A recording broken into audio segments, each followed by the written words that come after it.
Welcome. My name is Joe Kelmy. We're happy that you've joined us for tonight's program. The Unitarian Universalist Community Church is an inclusive, compassionate community working towards personal and social transformation, healing, and justice. Inspiring programs like this one tonight are part of that work because we can do together what we cannot do alone. It's only through your generosity that we can continue and amplify these programs and the work we do. Every little bit helps.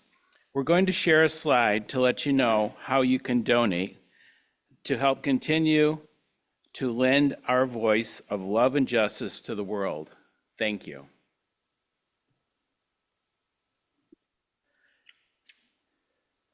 All right, I'm going to invite our guest speaker, Mike, to join me up here, and we can get started. Before I do that, I just wanted to say, oh, never mind, that's at the end, right? Okay, come on up, Mike, we'll get started.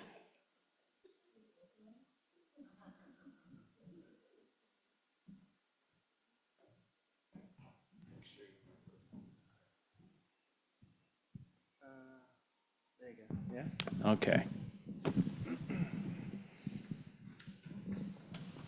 All right, good evening and welcome to you all. We're in the sanctuary at UUCC and at home on Zoom this evening. I think this is our first hybrid Thoughtful Thursday that we've done, so this is fun. Tonight our guest is Mike Weis. Mike is owner of Dropseed Native Gardens, and as part of our Earth Day celebration and activities, Mike will be sharing with us the transformative potential of native plants. Mike's already familiar with UUCC as he consulted on the design and supplied the plant materials for our sadly short-lived water garden. Dramatic pause for people to quietly curse the city of Portage.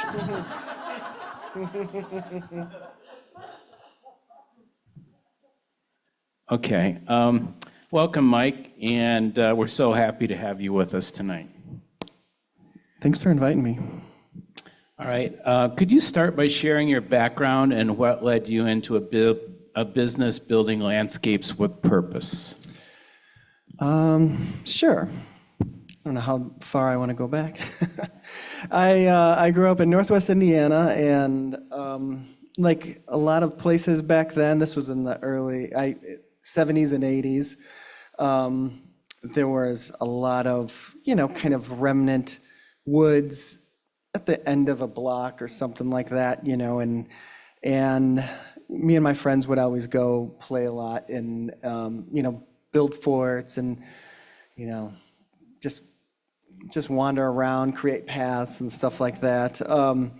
So it's not like I knew a lot about nature. I didn't know how to identify anything, but it was just that kind of immersion as a kid, I think, that really stuck with me. And then from there, I went to college in Bloomington, Indiana, but I studied art and journalism. So I haven't formally studied any ecology or horticulture or garden design through a university. I was more interested in art and music, and that took me up to Chicago. So I lived in Chicago from '95 until 2020, until we moved out here to Kalamazoo. But in Chicago, I started to learn a little bit more about native plants because we bought a house in 2003. It was the first time I ever owned land, and I didn't really, I didn't know much about native plants. I just knew I didn't want to take care of a lawn, and because I had a really large lawn in my hometown where I grew up, and my job was the one to cut it, and it would take like 3 hours on this dilapidated riding lawnmower, and I didn't want to do that, and I have my own yard. So my wife kind of dragged me to this Wild Ones, the local chapter of Wild Ones in Chicago, at a nature center that was just down the street from us. And this woman she wrote a book called Get Your Yard Off Grass, which I thought was hilarious. And And it really kind of, it was like an aha moment for me, because I had always been involved in environmental concerns. I was really part of a student action group, environmental action group in college.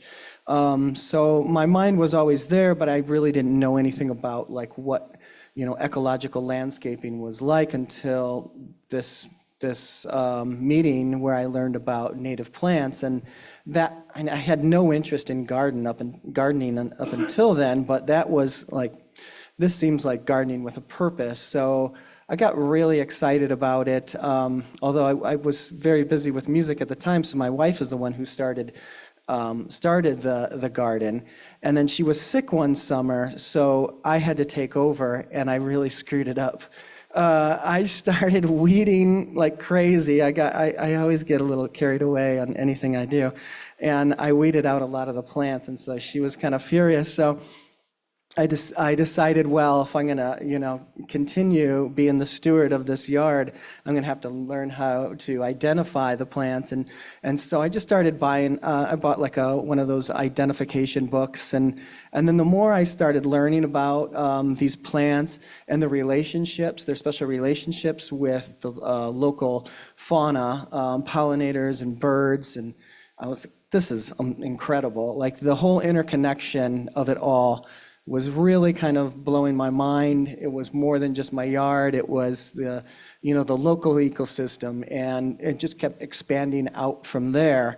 So, yeah, I kind of pushed her aside a bit and took over the garden. I think she was happy at that point that I actually knew what I was doing and I wasn't tearing anything up. So, I just kept converting more and more of the lawn into this native garden. And then from there, I wanted more. So I helped out my neighbors and my son's school. All of this was just a hobby, helping out. I converted I was part of a Buddhist temple in Chicago, and we did a lot of work there. So it was all, in my in-laws, we did this enormous seed job on their property. And then I got involved in a ecological restoration group, and in Chicago's kind of like they kind of started the whole volunteer restoration movement. There's a really good book about that called Miracle Under the Oaks. So I learned from, at the time I didn't know that these guys were the experts in all this. They were just funny dudes to hang out with, and I learned a lot from them. And when I moved out here, it was during COVID, it was during the lockdown, and I was furloughed from my job. I was a photographer. And at that time, photography was kind of dying because everyone can just grab whatever they want on the internet. I mean, it seems like everything I do is like now public access. So like my music, like now I don't get paid for that either. So maybe I'll get paid for doing these gardens. They can't take that away from me. So anyways, when I moved out here, I had all this spare time, and I was looking up, how can I volunteer?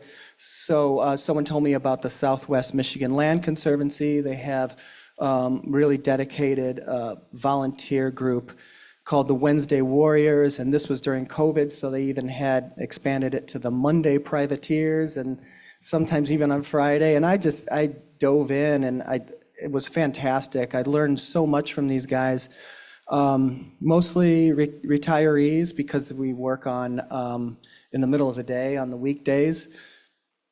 So I learned a lot about ecosystems, local ecosystems, and how to restore a land and invasive species. I mean, I knew a little bit about that in Chicago, but this was really an enormous learning experience, because there's so many. Kalamazoo, for some reason, has a lot of experts in the field, and that's what I will get into that with our Pints and Plants. It ends up being like a congregation of people who are in land management and conservation.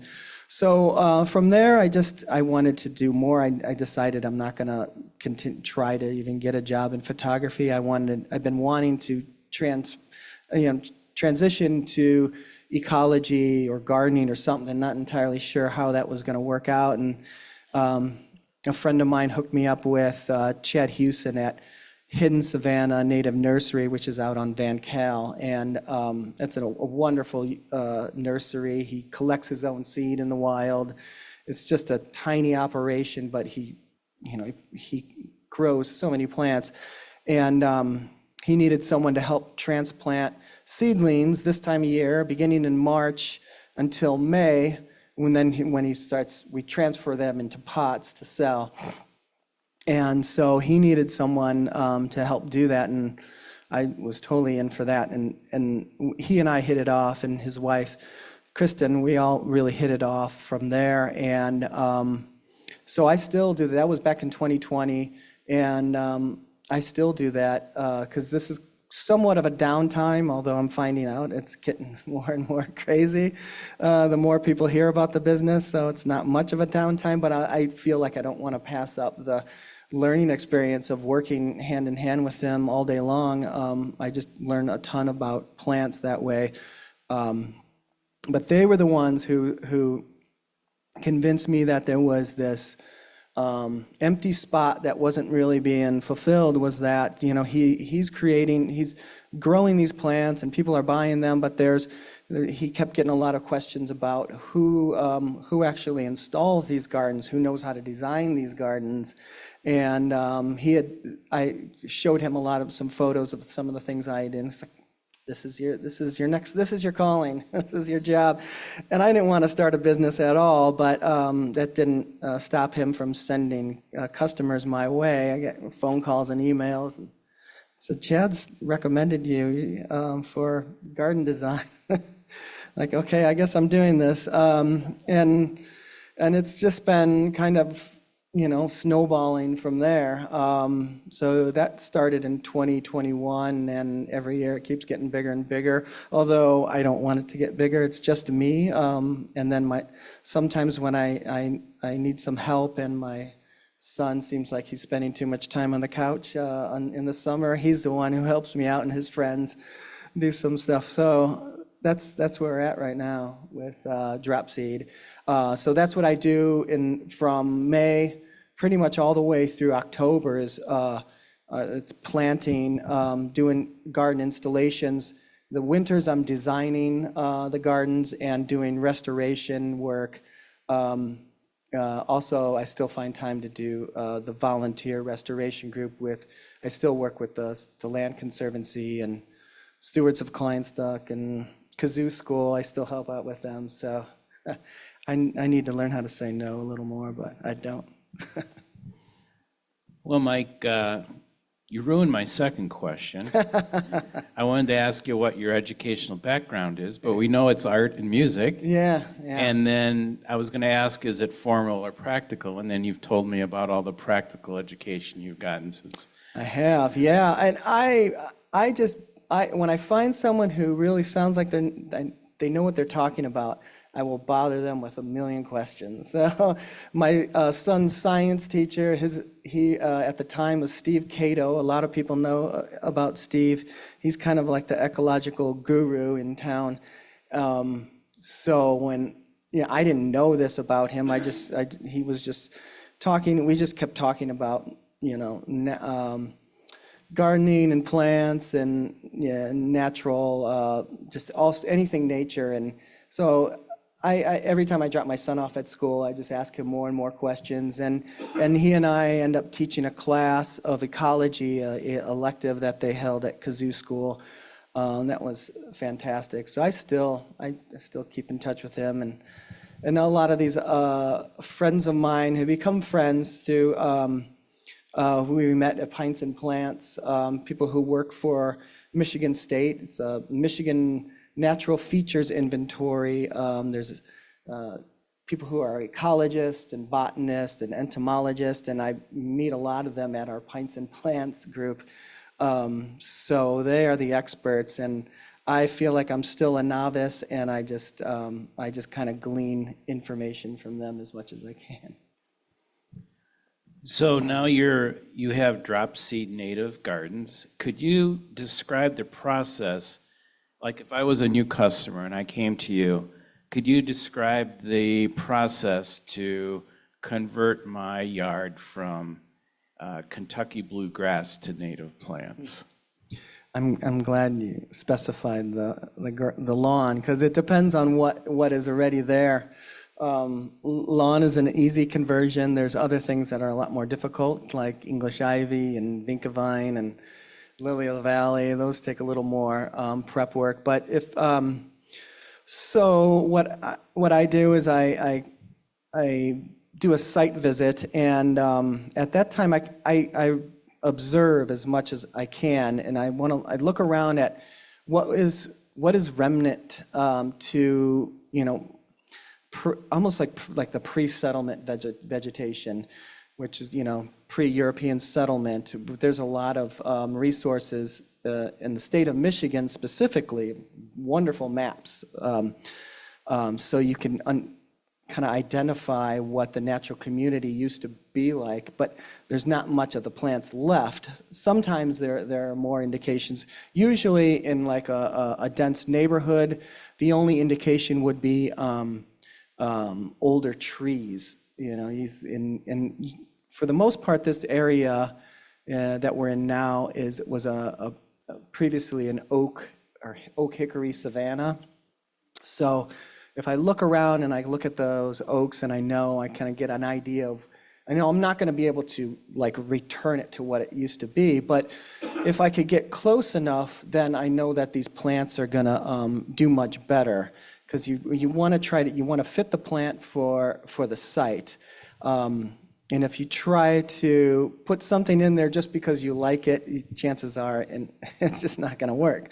Right? So that's my first step, is to kind of identify what it used to be like, and then look at the soil, look at the grade of the hills. And the cool thing about this area, which was very different from Chicago, is it's rolling, and we have all these beautiful moraines, and it's all sandy loam soil that drains really quickly, which is kind of nice. And a lot of people think you need to amend the soil, but I work with what you have. I don't try to amend. I don't change much. I learn enough about plants that I can have a large enough plant list to fit that yard.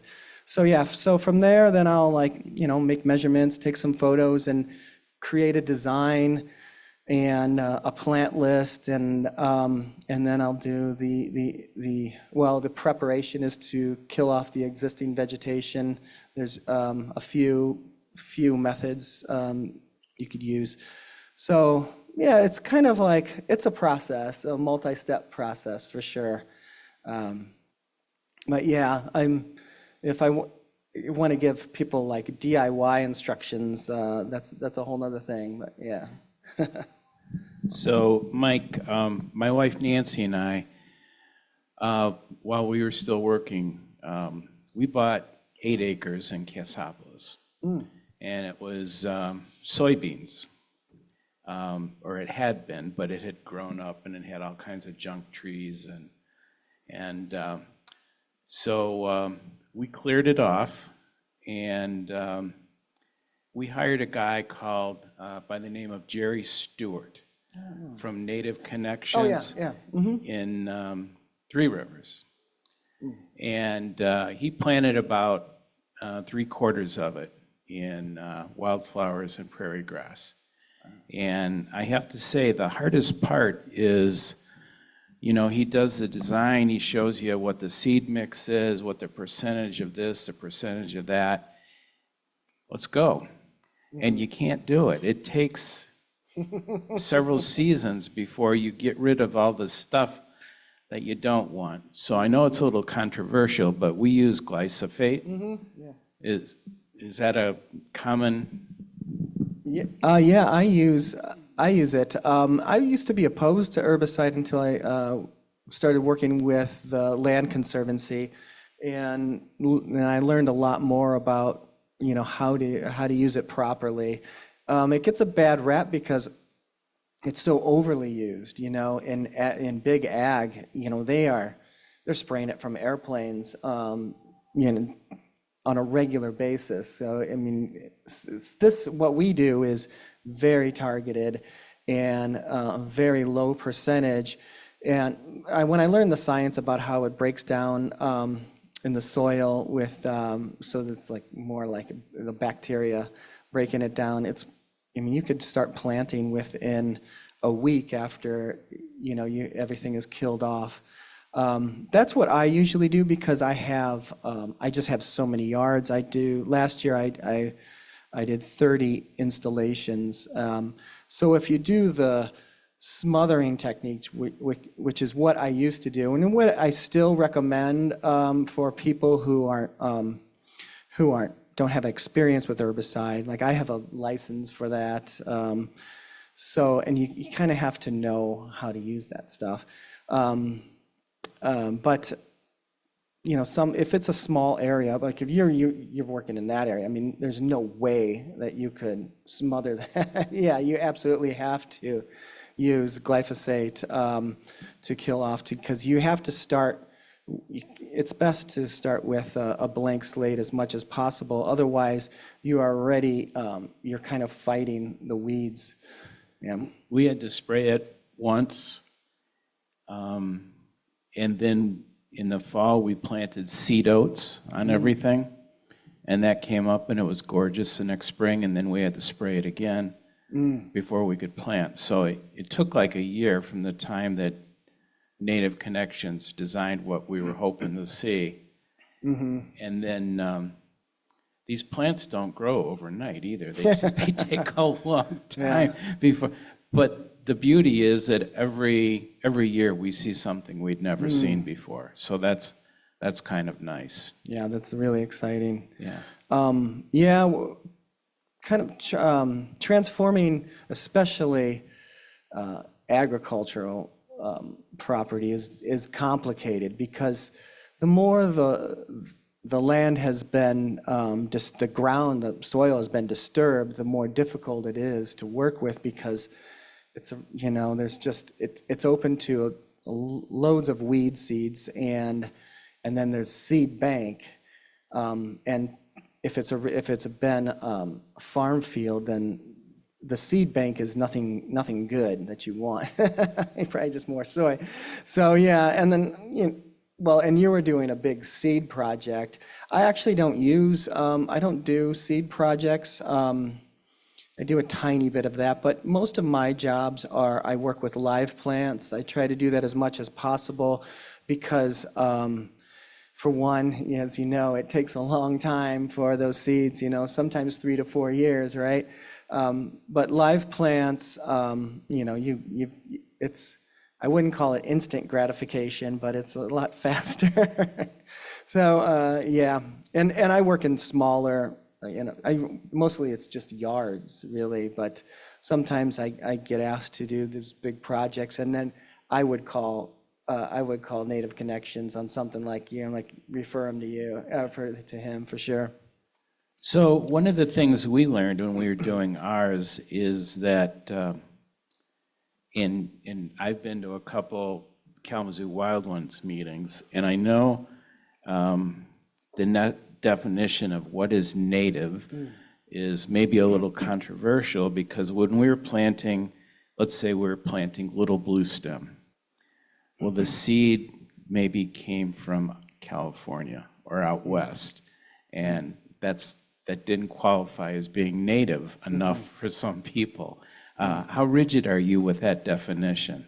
Well, I try to work with our eco-region, and I should start off by saying that we are really lucky here in Kalamazoo, because we have hidden savanna, his local genotype. He collects his own seed from remnant populations. He doesn't even use. He's a stickler for that. He won't collect seed from a restoration because he doesn't know where it comes from. So he has his own remnant populations of plants that have been here for thousands and thousands of years. It's dwindling. There's barely any left, but he knows his spots. And that's a whole fascinating thing on its own, because I go out with him and find these little spots, and it's just a glimpse of what this place used to be. It's just mind-blowing, right? That we're down to sometimes literally 4x4 square of the last population of this species. Wild lupin would cover the area from Chicago to New York. And now in Michigan, we just talked about this the other day. We think maybe there's only 2 or 3 spots left in Michigan.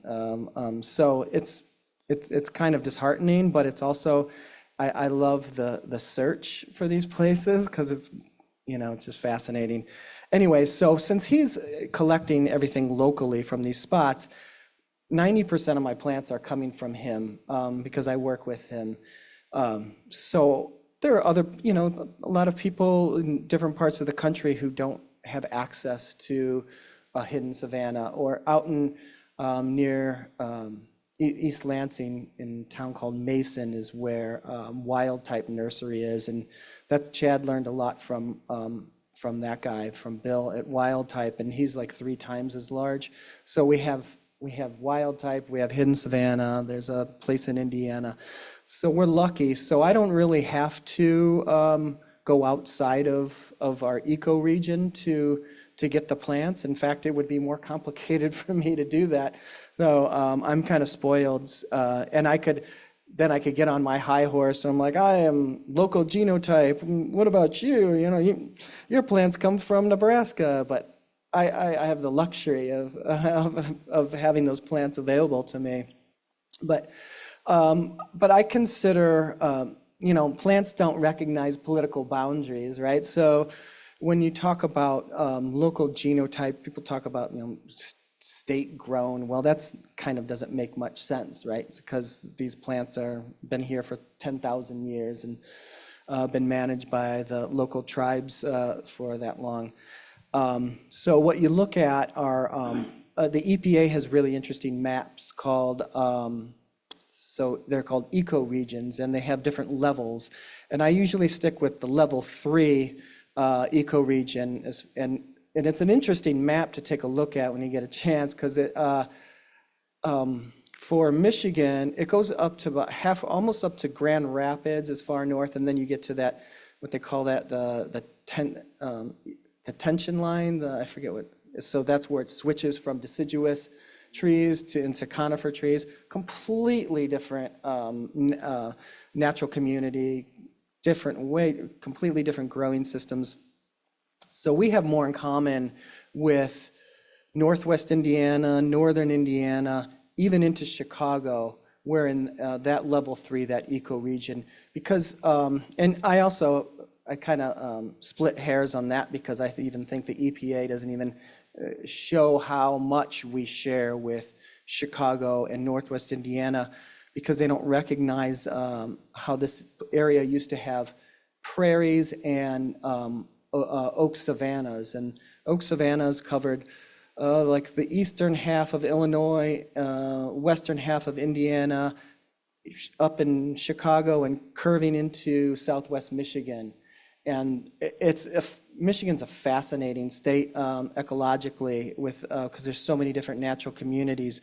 But it's also an interesting area. This whole area, southwest Michigan, northwest Indiana, and in Chicago, where they call them ecotones. It's where a lot of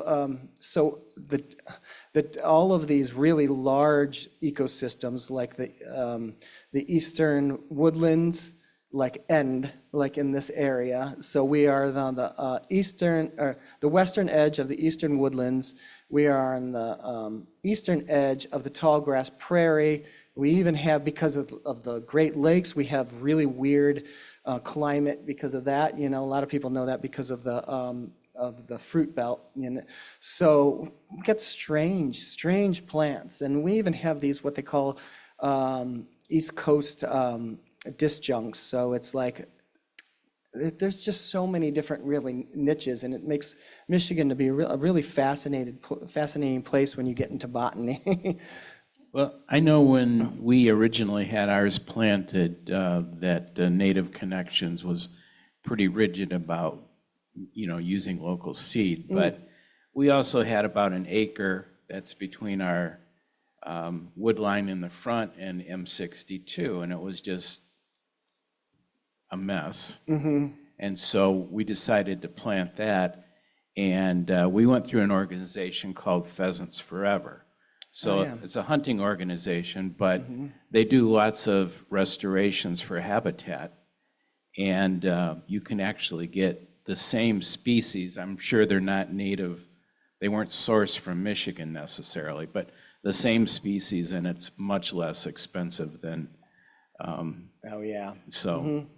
Yeah, I mean, it all depends on the project. You know, if you were trying to restore, a nature preserve into, you want to get it close to what its pre-settlement natural community is, then you're going to be a lot more picky where that seed is coming from. But in some situations, I'm on the board of the Stewards of Kleinstock, and so we do a lot of work on restoring Kleinstock Preserve in Kalamazoo, and that's just in my backyard. So that has been altered so much. It used to be, I think a Scouts, I don't know if it was Girl Scouts or Boy Scouts camp, and at one point, a large part of it was farmed. There's some, dirty business about Kleinstock is that guy actually, he mined what used to be a bog, he mined it for peat. So there was like actual railroad, I've never seen the railroad tracks. They say that they're still there, that he would mine the peat and bring it up and sell the peat. So it's no longer a bog because he removed all of the peat and sphagnum moss, but now it's a marsh. So it's been altered so much, and we talk about this a lot. How do you manage this? Like how close do you get to trying to return it to southern Mesic forest or some parts of it are an oak savanna, and we realize it's never going to be that. So at that point, we switch to how much can we create functioning natural habitat and biodiversity, and that's pretty much where I'm at with yards. I'm not restoring someone's yard to a savanna. I look to that as kind of inspiration, but what I'm trying to do is just to create more habitat and increase biodiversity, because otherwise, what else is there? If it's a lawn or it just has some ornamental exotic shrubs, it has very little. It offers very little for our animals and insects and everything. So that's what I'm trying to do. I'm trying to create more habitat. So here's a question. What are some of your favorite species, forbs or grasses? Man, that's like making me choose between my children. Yeah, I do. I do have my favorites for sure. So I love rare plants, but I'm not going to mention those because that's like getting really nerdy. So some of the things that I was just thinking today, I really love wild columbine. It's not rare, and you can still see that growing in a lot of places. It's one of my favorites because it's really versatile. You usually see it in the woodlands or on the edge of the woodlands, but it can handle. It grows great in my front yard, and it's dry sand, full sun, and it does it really well. And usually the deer don't like it, although I just noticed this morning that someone nipped it. I'm like, oh my God, I can't believe that. Come on, I thought I could trust you. So that's one of my favorites. I'm trying to think of another really interesting one is called harebell. They kind of look like, they're little like blue, tiny, dainty little flowers that look like a bell. But that's interesting because it's circumpolar, which means it's native to all around the world at like a certain range in the northern hemisphere. So in Scotland, for instance, all the Scots have like, folklore about everything, right? And I love that. So they talk about harebells. They call them harebells because they think that a rabbit will eat the flower and it will turn into a witch. So, and the flowers look like bells in there, and if you run through it, they'll have like the sound of bells will sound off the fairies. It's really colorful folklore. I love the stories of these plants, especially Native Americans. There's so many stories with how they used a lot of these plants, and they used them for all sorts of things. Whether, for example, like bloodroot is a plant right now that is blooming in the woods. And it's not rare, and if it's a high quality woodland that hasn't been too disturbed, it grows in Kleinstock. It's been blooming right now, but if you break the stem, it kind of it like bleeds. It's red. It's pretty toxic, so I wouldn't mess with it. But they know what they were doing. Like, I don't know how they tested this, but they've been working with this stuff for 10,000 years, right? So they use that to dye textiles. They used it for war paint on their faces. They used it to treat certain kind of ailments for your skin. But it was funny when I was doing some research on this, so people heard about like you could use this to treat certain kinds of psoriasis or something. But you really have to know what you're doing, because and then I started doing image search of people's like holes burned in their skin because they didn't do it correctly. So you got to know what you're doing. But that's it. All of these plants have really fascinating backstories when it comes to how the indigenous people used them. And in our place, we really love the little blue stem, particularly in the fall. It's just gorgeous. Oh, it's wonderful. And it seems like it comes up in a different place every year, but the butterfly milkweed, I could never depend on where to find it, but it always pops out because it's a brilliant orange color. I was going to mention that. That's one of my favorites for sure. And again, that's not uncommon. You could drive up 131, I call it the solstice plant because it's usually blooming in summer solstice. And you're right, it just pops. That orange is so bright, and it contrasts perfectly with the grasses, the prairie grasses. It's just a wonderful plant. The interesting thing about that one, I just did this blog post about it because there's a lot of misunderstanding, and people get frustrated with that one because it takes so long for it to emerge in like a lot of they say, well, it never came up. I tried everything, and it's like, and they're asking me this in May and early May. I'm like, give it time. So sometimes it doesn't come up to the end of the last week of May, and sometimes even early June, and then it explodes, right? So, but in that spot, it's empty, and you just think everything's gone. There's a lot of plants like that, and that's a defense mechanism because they have a really deep taproot, and they are waiting. They know that in Michigan, you can't trust these beautiful early spring 70s, because I mean, I think it's coming this week. I saw a low temperature of 31 degrees, right? So they wait, they know, and they have a deep taproot, and if they get exposed to a 31 night, it's gone, it's dead. So they take their time. A lot of milkweeds do that. One of the things that I don't know, a little disappointment. There doesn't seem to be in Michigan any native plants that bloom in red. Do you have any suggestions? I do. They are rare, though. You're right. There aren't that many.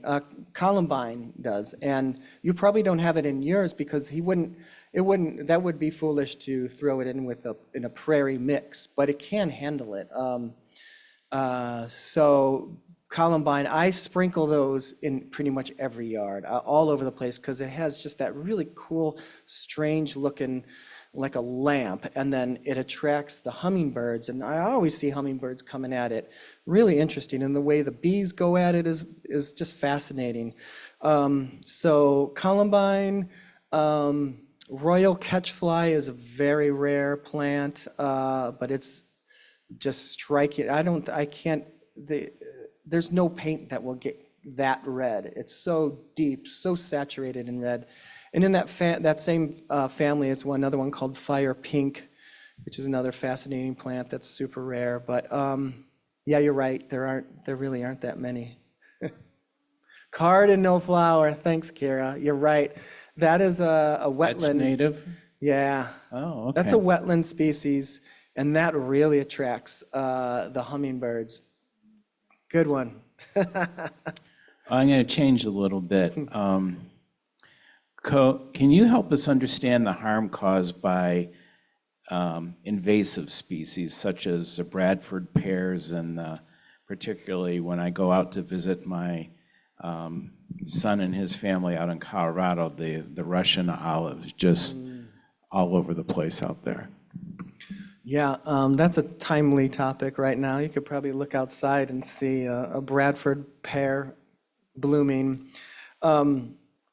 Those really frustrate me because it's just money, you know. That's the reason why these are selling, because they grow really fast.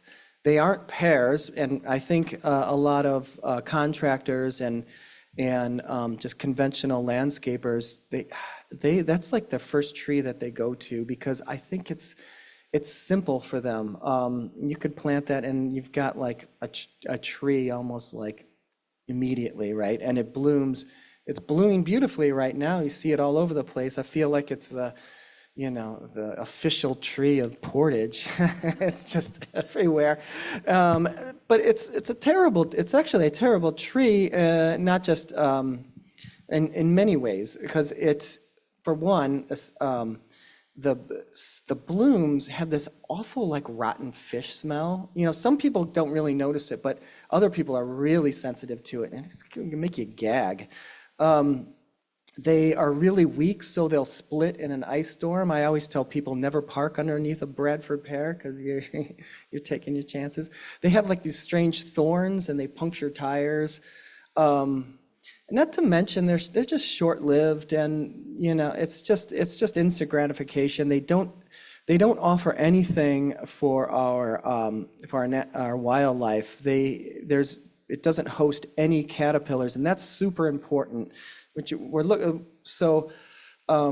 Keystone species. This is what Doug Tallamy, he wrote many great books. All of which I recommend. Nature's Best Hope is the one I would recommend going to first. But he talks about how there are certain species that he calls keystone species, as in like the arch, you know, and that key at the top. If you remove that keystone, it all falls apart. And that's what's happening when you remove a keystone species from an ecosystem. The ecosystem will collapse. So he's an entomologist, and he's done a lot of studies on the species that have the most hosts, that draw in the most Lepidoptera, which is caterpillars for butterflies and moths. Because why that's important is birds feed their young. 95% of birds feed their young. They need protein, so it's mostly Lepidoptera. So they go crazy. They need. And it's an insane amount of caterpillars that they have to collect to feed their young. So you want to choose the species that host the most Lepidoptera, and oaks are the far winner. They're way ahead of everyone else. I think it's like something like in this area, it's like 550. They host 550 different Lepidoptera species. So that's an enormous buffet. It's a kind of an oversized role that they play in the ecosystem. So going back to Bradford pear, hosts 0 in this area, you know, because it's from Asia. It was like probably some sort of fruit tree. By the time they messed with it here, there's no edible fruit. The birds will eat it. There's been studies that suggest that the birds actually get diarrhea from it, and that's why there's so many of these Bradford pears being dispersed. So it's not helping. It's not helping anyone. And then I always say, everyone wants to know what an alternative is. And a perfect alternative is what's blooming right now, in addition to the Bradford pears, are serviceberry trees. They're gorgeous trees. And a serviceberry hosts 153 Lepidoptera. So it's, again, another buffet for birds. I'm glad you said that. Ours are just in full bloom, but the wind is knocking all the blossoms off it right now. Oh, But, really? Yeah. another tree that we're beekeepers. Oh, okay. And so one of the trees that guest speaker Mike Connor, who was at our church in the fall, he often promotes a basswood tree because it brings in the honeybees. Tons, yeah. Okay. Yeah, oh my gosh. Is basswood a native? It is, Okay. yeah. I find them in really rich woods associated with, I probably shouldn't, I'm not exactly entirely sure what their natural community is, but I usually see them in beech maple forests, and they have these really strange growth. Sometimes there'll be like 4 or 5 of the trunks, and it's really interesting growth. But yeah, the downside to them is if you want to have like more plants that need a lot more sunlight, you're gonna shade them out, because that creates a really heavy shade. But for a woodland or shade garden, it's a fantastic tree, and it's underused. I was just having a conversation with Bill Schneider at Wild Tide, and he's like, "Why don't people buy my basswood trees?" And like, people don't know about it, but I love them. So I think you sort of touched on it, but the local plant nurseries, they sell the invasive species just because it's money. Yeah, the conventional, like, Menard, all the larger ones, and, well, actually, Bradford pear, it's outlawed. I know I think it's South Carolina, Kentucky, Ohio, I think Kansas is next. So it's catching on, just realizing how terrible this tree is. So in addition to all the other things I mentioned, it also, so they reseed like crazy, and then they displace all the native species. So, and we know it was because I mentioned that it doesn't help any of the local fauna. Then when it displaces the local flora, then so you've got this gap. But yeah, they sell them because that's just money, right? So one of the plants that a friend of ours, I guess G left, Susan Beechler has this beautiful shrub by her driveway. It's called an American beautyberry. And I know it's originally from the southern United States, and it's gorgeous, and it attracts birds, and it actually is reported to repel mosquitoes. I tried to buy one at a local nursery, and I checked out the label, but all they sell is an Asian variety. Do you know that plant? I don't know that plant. Yeah. Yeah, my expertise is limited to a very small part of the world when it comes to plants. People think because I'm into plants that like they ask me about stuff, and my friend in California, I'm like, man, I don't know anything about that. Yeah, so it's just this area. Mike, I'm going to give you a chance to promote Kalamazoo Wild Ones, and I'm particularly interested in the Pints and Plants gathering. Our church has a sustainability group that meets once a month, and we share ideas with each other on how to, live a little softer on the planet. And a group of us went to one of the gatherings, and we had a good time, but we learned more about the beer that they served than the plants, because we didn't know that many people. So can you share with us what those groups do? Yeah, I guess that is a little bit of a problem. We've been trying to. So Wild Ones is Wild Ones is a national group that has local chapters. Like I mentioned earlier, that's how I got into native plants, was the local chapter in Chicago. And then when I moved here to Kalamazoo, I tracked down theirs, and they blow Chicago away. I just got to say, like, it's really organized. They got in a huge enrollment. They are very active. Makes us Chicagoans look like slackers, but. What's that? So they meet at the Portage Regional. It's not it's the regional library, right? That's the large one.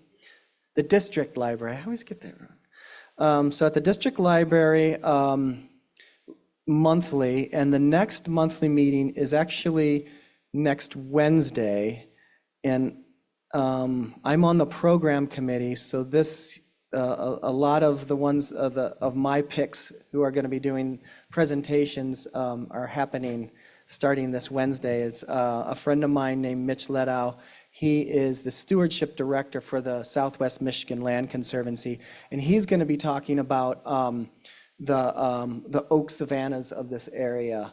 So we try to keep. So there's every month we meet and there's a presentation.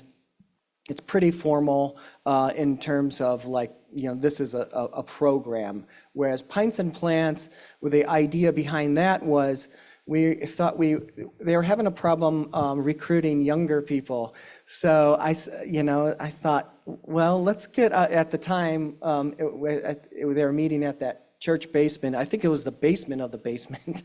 I said, let's get from underground and go to the bars, and maybe we'll get more people. So we decided to do this thing called Pints and Plants, and we do that once a month. We just changed it. It's on a Thursday, but I can't remember what we changed it to.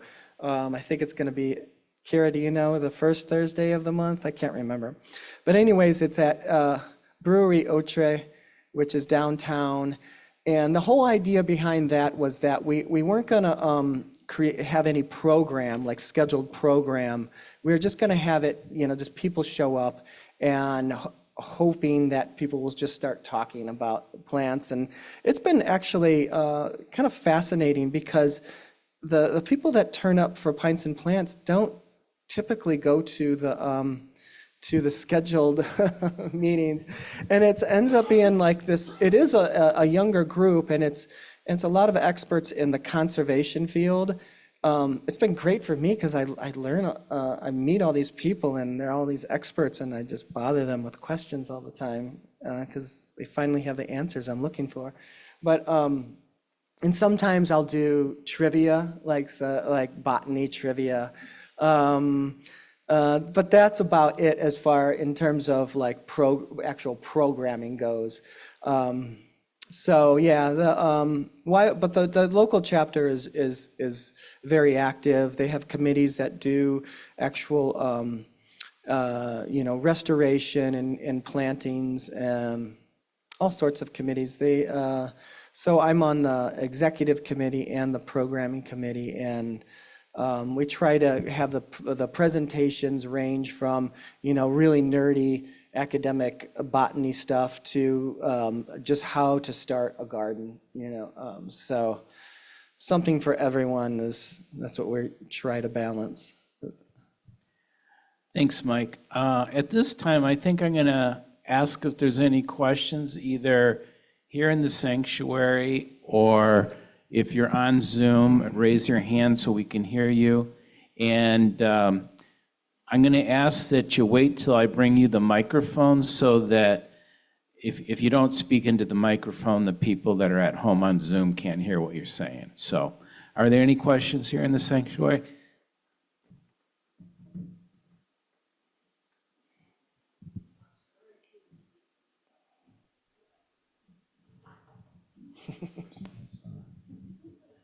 Yeah, my question has to do with the native plants.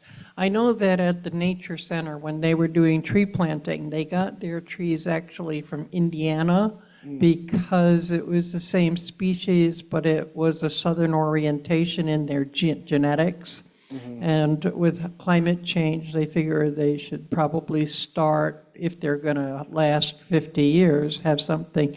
So what are you doing along those lines of trying to adapt the native gardens you're putting in with the increase in temperature that we're experiencing that could be killing some of the native?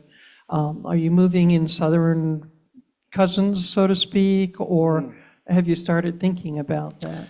Yeah, that is definitely a hot topic. And I was at a stewardship conference this past winter, and no, a lot of experts are debating that, we shall say. And I'm by no means an expert in that's like in that field, because that's a lot of splitting hairs when you get into specific species. What we do know is that plants move very slowly, and they are going to have they're just going to have a hard time, because the way that they're going to be migrating, well, there's going to be a lot of things that are barriers, like highways, that are going to keep them from migrating north. And we are already at a really interesting location in terms of like ranges of species. For example, we are on the very northern edge of flowering dogwood. A lot of people have flowering dogwoods in their yards. You see it in the woods. One of my favorite understory trees. But what maybe that one's going to do much better, right? Because actually now sometimes you see flowering dogwoods that are looking sickly. Well, kind of makes sense, because we're really at their edge, and if you have like a cold late spring, and they're already budding out, it's gonna knock them back. Same with redbuds. We're on the very northern edge of that range. So we talk about that in Kleinstock when we are choosing. We just did a large tree planting, and we consulted with Dave Brown, who works with the Land Conservancy, and we asked him, like, well, what do you guys do? And he's like, well, we're not going to go for species that are really far south. That would be kind of silly, but we're looking at species that will be very hardy, that are even here or really just near the range. So, for example, like certain hickories and certain families of oaks, like the white oak family is going to be a lot more hardier than the red oak family. We're already seeing problems with that one, oak wilt. So it's really hard to tell the science for that, but safe to say we're not going to get crazy with that and bring something pretty far south. Some people say, well, how about like, for example, a problem we have with a native species called black locust tree, and that's native to like the southeast United States, and people plant it thinking, it's a native species, but up here it's an invasive species, really terrible. So we got to be careful with how we choose this. There's a lot of responsibility in what we are choosing to plant. I think about this a lot, especially when we're talking about Bradford pear. I was talking to this general contractor. We shared the same customer. She hired him to do this really large property in Mattawan because they needed him for moving land, really moving the earth, flattening stuff out. And so she had him doing all sorts of work, but she wanted me to do prairie planting, because eventually she wanted to switch to that. So she had a meeting between the three of us, and he's like, yeah, I'm going to be planting some trees. And I'm like, oh, hey, what are you going to go for? He's like, I'm going to put a couple of pear trees in there. It's just willy-nilly, like saying, I'm just going to put a couple of pear trees. Well, that's what he's talking about, Bradford pear, because like I said, that's their go-to. It's the last thing that these kind of contractors think about are plant choices. But it's an enormous, like I said, it's enormous responsibility. Her property it borders this really large, pristine woodland it's like 35 acres. If they plant that Bradford pear in that yard, that is going to invade that, what is right now is basically a southern mesic remnant woodland, and you're just going to ruin it because he doesn't know what else to put there, you know? So I told Betsy, like, have him do that and then fire him, and then we'll work from there. So. Okay, I have two questions. Well, three really, so I shouldn't plant the fig tree, should I? Yeah, you know, there are not all exotic plants are invasive, you know.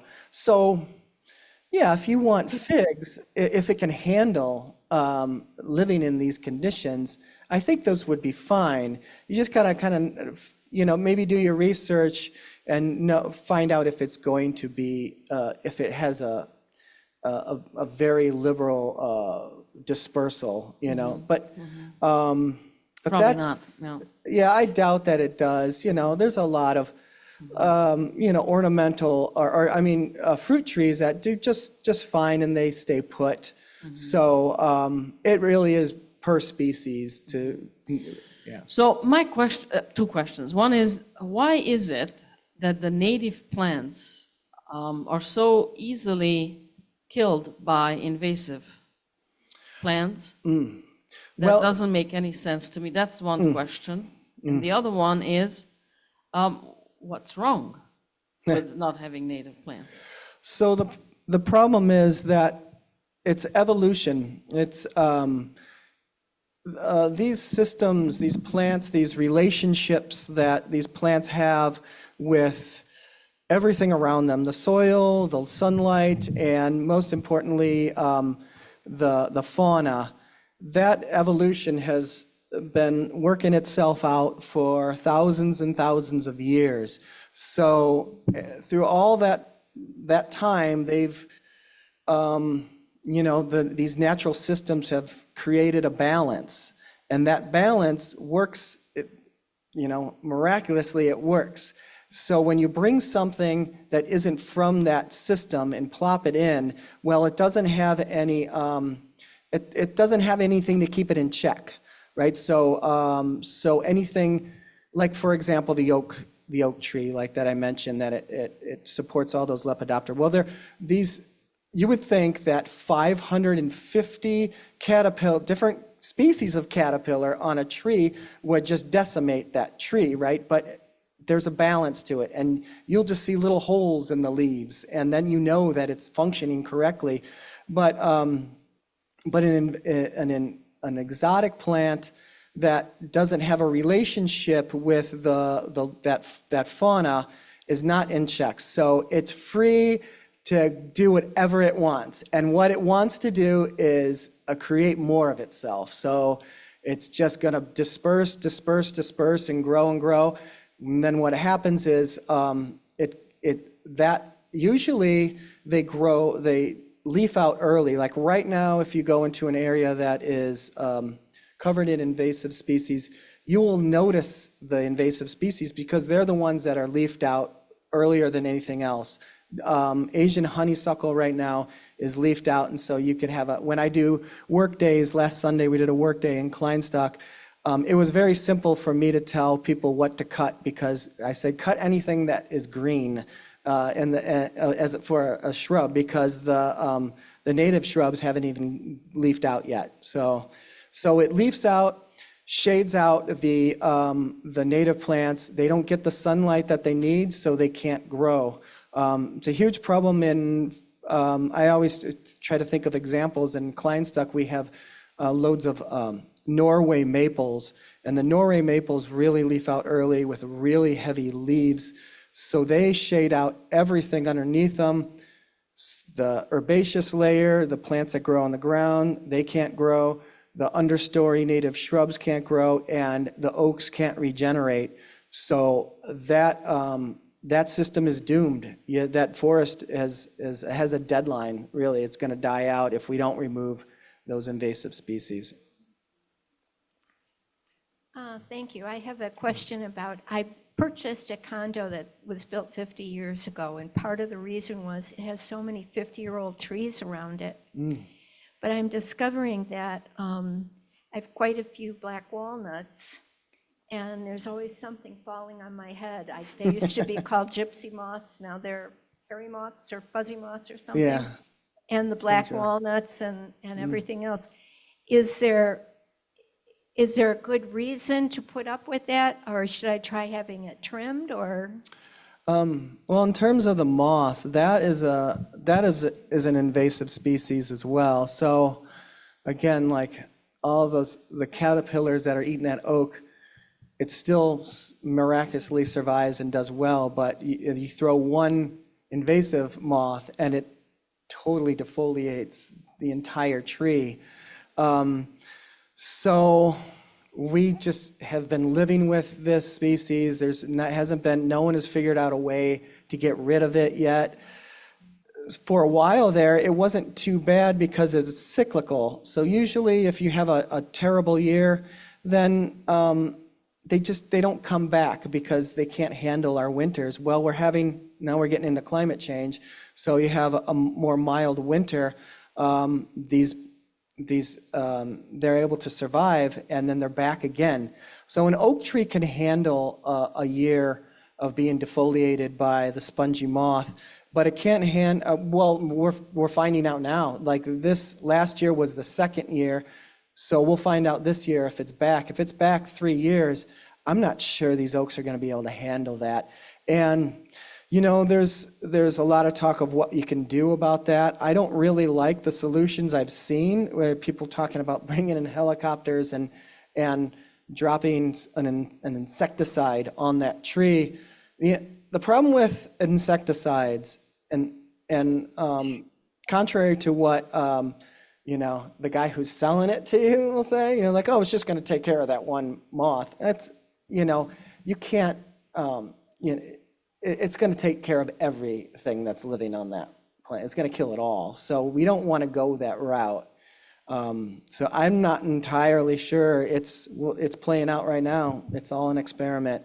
And hopefully, this last winter was really pathetic. So I worry that it'll be back again. And I worry that some of these oaks aren't going to be able to handle that again 3 years in a row. So we have another question here in the sanctuary, and then we're going to go over to Zoom and see how many questions we have over there.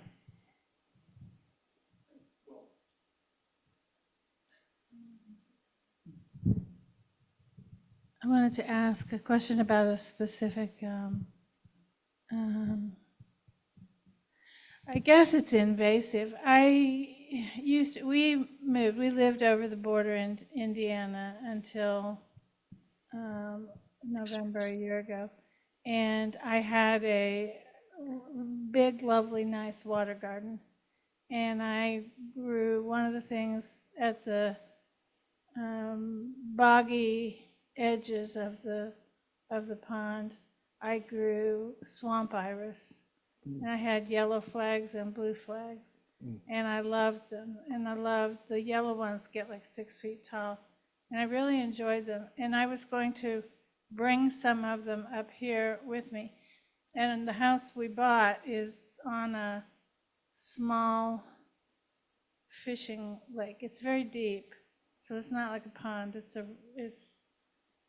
So they're not going to climb the lake, but on the other side of our lake is a unmolested wetland area, which I wouldn't want to monkey with. But I read about the yellow flags. I read that they're a big no-no. Do not put them near a DNR. Yeah, I wouldn't mess with the yellow ones. Blue flag is native to the area, and I'm not a wetland specialist, but I know that the yellow one can invade and it can get out of control. Blue ones. And does it crowd out? What does it crowd out? Everything else? It'll crowd out all sorts of things, and wetlands especially are really sensitive. Just I don't know why that is, but it seems strange that they look like they're just different colors. I know the blues are not, they don't get as tall, but Right. seems strange to me that one is so invasive and the other one know. isn't.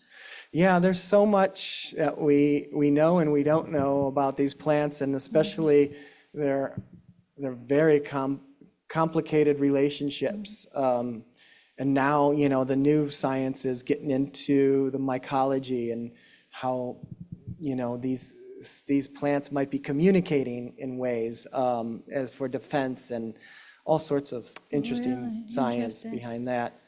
I also wanted to ask, when you do someone's lawn and get rid of the grass and put in the native wildflowers and things, do you leave like walking paths? Or what happens to the yard? Absolutely. I'm all for, I will try to encourage a homeowner to start small. And not only because it's less intimidating, but I think the problem is if you just go ahead and go crazy and convert the whole front yard and maybe you have way too tall plants, well, you've created a fantastic ecosystem there. You created habitat, increased biodiversity, everything we want to do. But what are the neighbors thinking, right? Or and what's true. and what's happening when you sell that? I always think about like, how long are you going to be at this place? And when you sell it, is it going to be erased, right?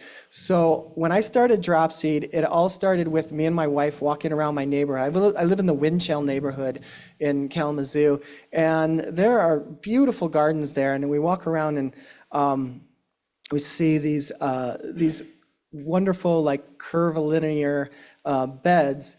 And a lot of them are just filled with just mulch and a few plants here and there. And I was thinking, what I want to do, I don't want to go crazy. I don't want to like try to convert someone into doing the entire yard. I just want to work in this cool, this shaped bed and fill that baby with really interesting formal plants. Like I've been studying these plants, and the ones that look the best for the longest amount of time grow the shortest if it's in a front yard. I want it to be highly functional, but I also want people to think like, oh, that's not one of those crazy pollinator gardens, that is at that school where it's flopping all over the place.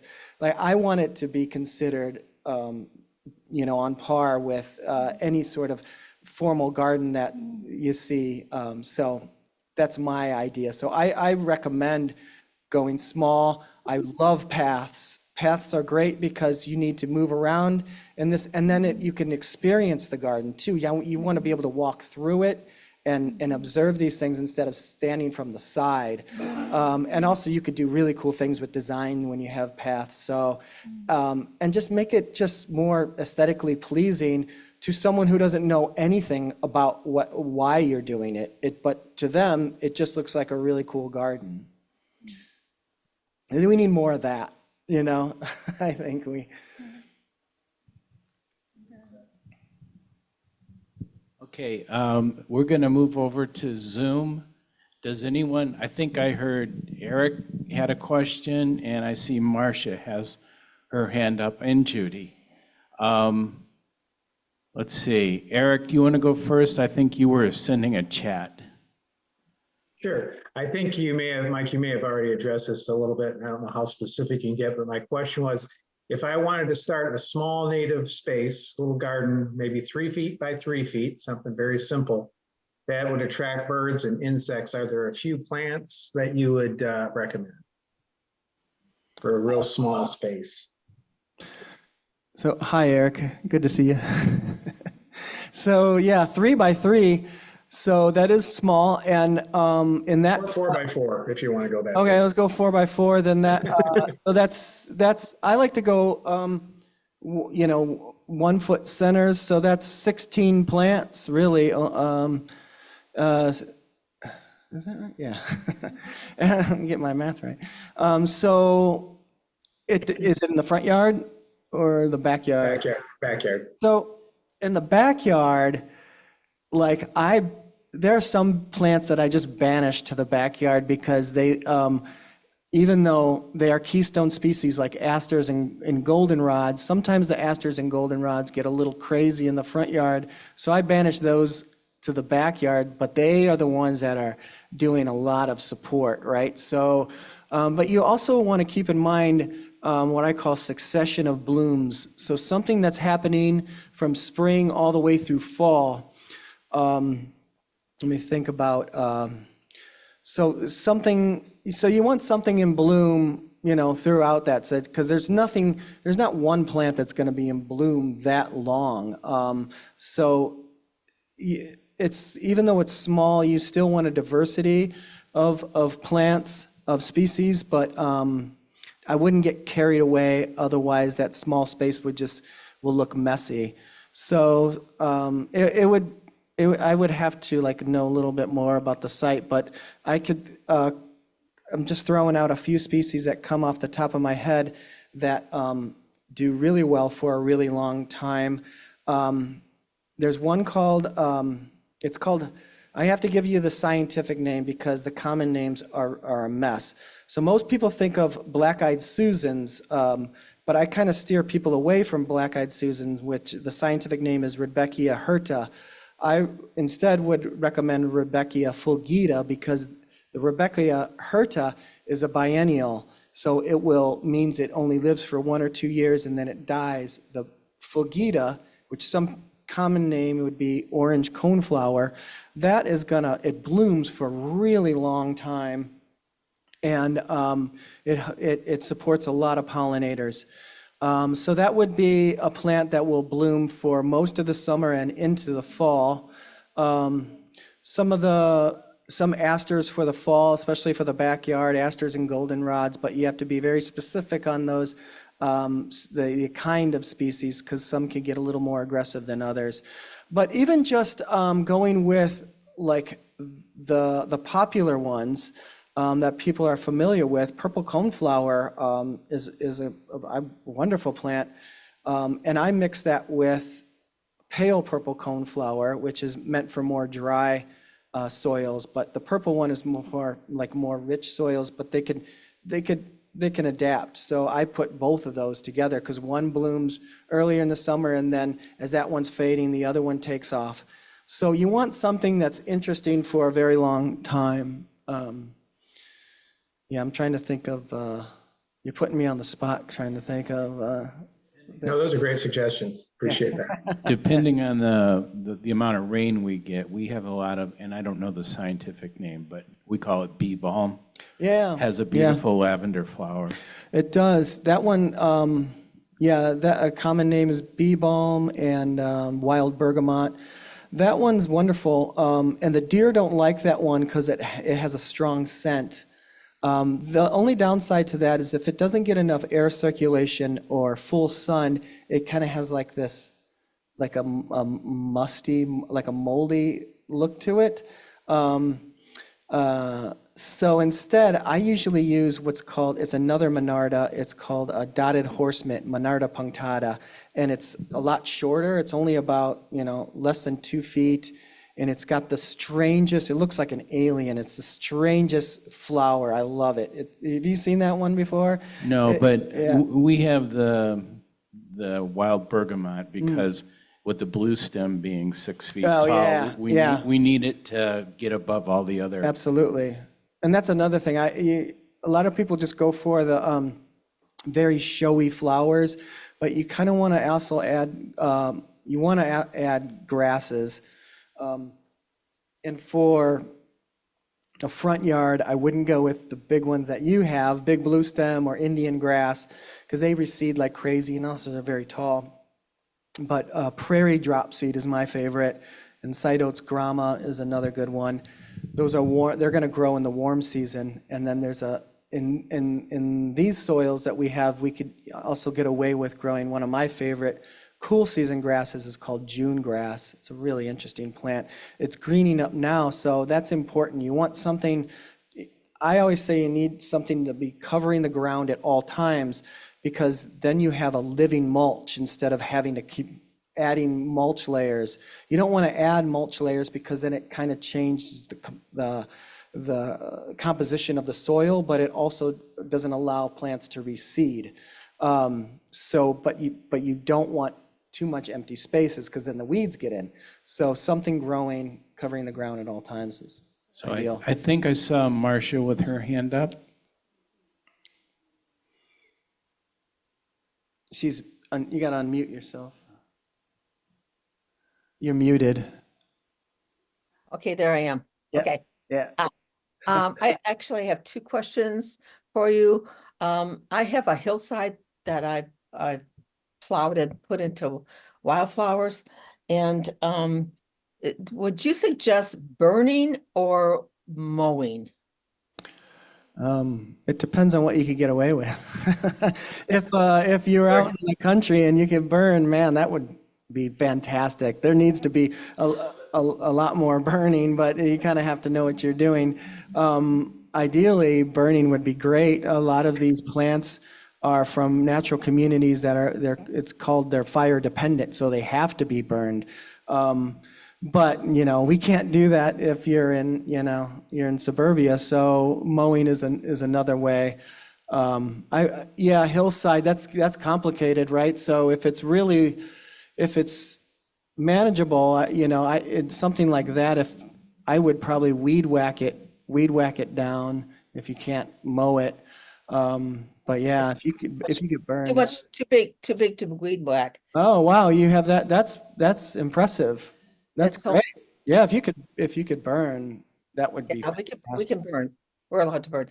And the other, I have a very small space. It's probably 6 by 8 up a hillside toward our mailbox, and it's steep. And when we try to mow it, we're just going down right to dirt. What are your thoughts about a white clover, low-growing white clover as a ground cover? So there are only, when it comes to clovers, I should probably look here, right? Okay. There's only, for native species clover, there's white prairie clover and purple prairie clover in the Dahlia family. And they're not ground covers. In fact, right now, they're like the butterfly milkweed. There's no sign of them yet. So I wouldn't recommend that as a ground cover. There are better options for ground cover. For a steep slope, if you want to keep it simple, I would go with low-growing grasses, like something that will stabilize the soil. And a great choice for that, and it's used for it, is Sidotes grama, Budalua curtipendula. It's a short-ish grass. Also, prairie dropseed would work really well in that situation. Even Pennsylvania sedge could work in that situation as well. And since you're out in, you're not in a small yard, you could throw in stabilizer like wild strawberry would work. I did that on my slope, and that would definitely be a ground cover. And those berries are like better than any strawberry that you buy in the grocery store. They're super dinky, but they're amazing. They taste fantastic. I think, what's her name? Robin Wall Kimmerer talks about that a lot in her books and her presentations. Wild strawberry would be a great one. And that is greening up now too. So you're taking care of this early situation where the weeds are trying to get in, and that one stays green throughout the year. Okay, In thank our you. place, we are out in the country, and I've called all the authorities, and nobody wants to take responsibility, so we get to do controlled burns all the time. Wow, that's fantastic. Yeah. Judy, you have a question for us? Yes, I have a hillside, somewhat like Marcia's, and I live on a lake. The invasive plant myrtle has taken over some of that area. And I'm wondering if I can hand pull the myrtle, if it will make a difference. Will it make a dent in trying to get rid of it so that I get my wildflowers to come back that it's smothering? So I didn't even know I didn't know myrtle existed until I moved to Kalamazoo, and then I see it everywhere. I think one person had the idea, this is how we're going to stabilize these hills that we have problems with. And everyone else said, that's a great idea, let's do this. And now you see it everywhere. I'm like, I had to ask a ecology friend back home, like, what is this plant? And he's like, oh yeah, I heard about that one. So, and I immediately went to battle with the myrtle in my yard. I had it on my slopes as well. So I have a lot of experience experimenting with it. In one section I pulled, another section I actually smothered with, it wasn't super hilly, so I was able to do the cardboard and mulch. And then the other I sprayed. And the one that was the most successful was spraying GOG. So I did a glyphosate spray, but even that one's a bit complicated. So when I use glyphosate, I use a glyphosate that is safe for wetlands. It's called, I'm probably getting a little too much in the weeds here, but I just want to mention this because it gets, you want to use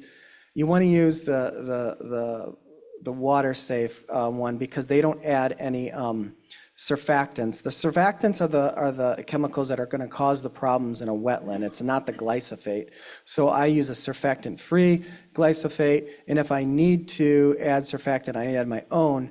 So the problem is with vinca or myrtle is that it has a really waxy, thick leaf. So even spraying it sometimes doesn't kill it. So I've done experiments where I used a weed whacker and I opened up a wound and then I spray, and that worked wonderfully. So weed whip it, spray it, and then wait. You know, it's going to take a little while. Sometimes it doesn't look like it's doing any work, and then 2 weeks later, it's kind of, sometimes it dies and sometimes it doesn't, and then you have to do another application if it doesn't. But it wasn't too difficult, but I got to say, pulling it was awful because the problem is you end up breaking it because they have lateral roots. So if you break it, then it's just going to grow right back. And in fact, sometimes it grows back more robust than if you didn't mess with it at all. And it goes deep, so it's hard. You got to it's just a lot of sweat. Thank you, So, Mike. I think this appreciate that. is last call for questions. Any other questions from Zoom? Okay. I wonder if Mike has anything, last words that he wants to end up with before we close it off. Final words. Well, now is a good time to start thinking about. So if you're going to do a garden, a DIY garden right now is when you would want to start prepping the area. If you are going to spray, then you have to wait until temperatures stabilize above 50 for quite a few days, and it's not going to rain. And that's when you would do that. If you're going to do the smothering technique with the cardboard and mulch, I recommend doing that now, but not planting until fall. I've gotten impatient before and just say, oh, I'm just going to put this down and then poke a hole through the mulch and through the cardboard and put my plugs in that way. Why not? The problem is that lawn is a cool season grower. So it's going to start growing through that little tiny hole and then start spreading. And that's the problem I have in my front yard because I did it that way. So give it at least a season to smother and kill everything before you start planting. And then you leave the cardboard and the mulch, you just plant right through it because the cardboard will degrade. So patience. Patience. Gardening is all about patience, and there's a really great quote that I use all the time from Zen Master Suzuki, who says, a garden is never finished. Now, that could be used in many different ways, but I use it literally as well. So, is this my end speech? Okay. I'm new to the script here. So, thank you, Mike, and everyone who joined us tonight, both in the sanctuary and on Zoom. I hope you can join us next month for Thoughtful Thursday on May 9th at 7 p.m. Are we going to do it hybrid again? No, okay. And we'll be joined by Elaine Piera from Compassion and Choices for a discussion about the end-of-life journey. And you can learn more about this program at our website, uucommunity.org. So let's have a round of applause for Mike. Thanks.